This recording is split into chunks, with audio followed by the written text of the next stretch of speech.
Hey guys, today I have 3D printed a T-Rex skull.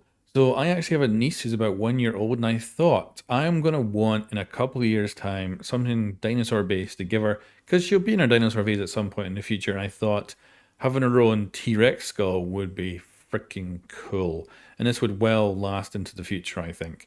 So I decided to print this one off. Now to begin with, I printed it with no supports, but it would just not stay adhered to the print bed and it'd come off after like 20%.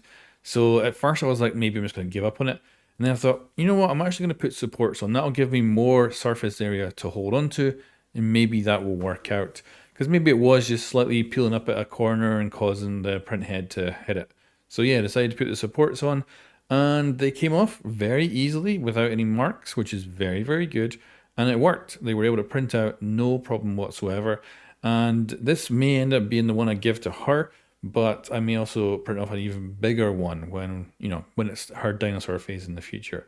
But yeah, all this is coming off beautifully. The supports really worked well and just peel off without too much effort.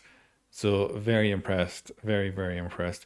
I haven't done too much work with support-based things in 3D printing so far. Of course, I've had them, but this is by far probably the most complex when it comes to just how the supports are set up on it.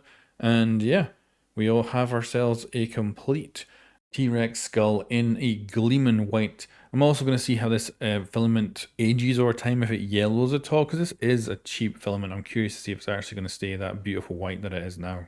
This is also a very ingenious 3D model. So it's got some actual attachment points. You'll see them there on the ends of the jaw, and the jaw itself is flexible because, of course, it is just plastic and it has a nice long shape there. So you just simply kind of click it in and that's it.